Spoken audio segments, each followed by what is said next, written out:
The passage of the Appropriation Bill by Parliament paves the way for government to spend the budget that was tabled by Finance Minister Enoch Godongwana in February.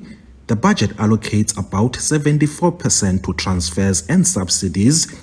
The transfers are to provinces, municipalities, public corporations, and the National Student Financial Aid Scheme, amongst others. However, some opposition parties rejected the Presidency's budget vote, which is part of the Appropriation Bill. We also reject the budget of the President, who has failed to decisively stabilize and revitalize state-owned entities in South Africa. Mr. Cyril Ramaphosa has failed to lead South Africa in all respects. And as the EFF, we refuse to legitimize his regime of corruption, anti-constitutionalism, and rolling electricity blackouts. The Zondo Commission report that cost taxpayers 1 billion rand had 1,438 people implicated. But here we are 1 year later and not one substantial arrest has been made. Pala and the non-alignment on the Russia and Ukraine war seems destined to re-establish South Africa's pariah status. The EFF and DA also rejected Parliament's budget vote. We reject the budget of Parliament, which has been unable to fulfill its primary responsibility of holding Mr. Cyril Ramaphosa accountable and instead chooses to protect him for the role which he continues to play in destroying South Africa. I oppose this budget because Parliament requested 4.3 billion rand to do its job properly and received 3.8 billion rand, some 500 million rand shy of what it needs. I reject this budget because it effectively rejects the recommendations of the Zondo Commission because no work is being done. But the ANC defended the work of Parliament. We are confident that the processes that is already underway to restore the Parliament will be executed efficiently.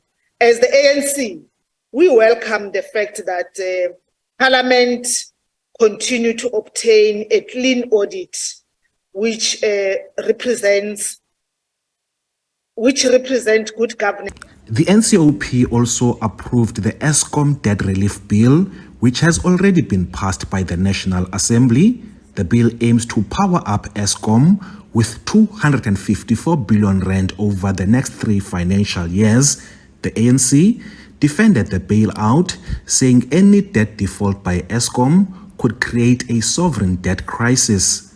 Some opposition parties are concerned about SOEs being heavily dependent on the national fiscus. Corruption and mismanagement is at the core of Eskom's financial problems. The elimination thereof, as well as the recovery of stolen funds, transparency, accountability, and a change in the culture of non-payment should be pursued by Eskom. The EFF said while it supported the recapitalization of Eskom, it says the money should be used to complete outstanding work at power stations and for the generation of additional capacity. The bill before this House seeks to do the opposite.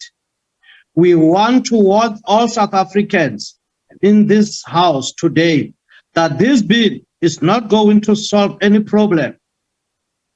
If anything, it will only fast-track the national grid collapse. On the health front, the much-awaited National Health Insurance Bill is now before the NCOP, this after being passed by the National Assembly. Health authorities have urged the NCOP to endorse it.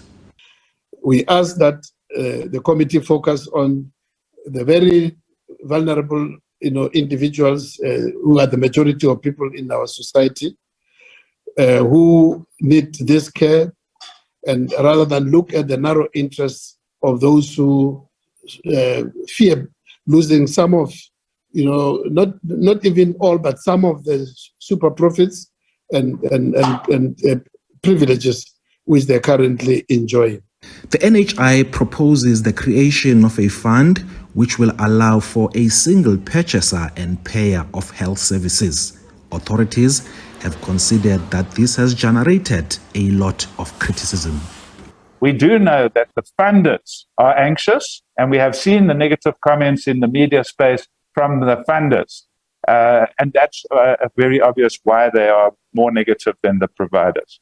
The fund will cover South African citizens, including permanent residents, refugees, inmates, as well as specific categories of foreign nationals. Health authorities hope the NHI will be fully implemented by 2029, that's if it's not delayed by legal challenges. Ulelani Philip, SABC News, Parliament.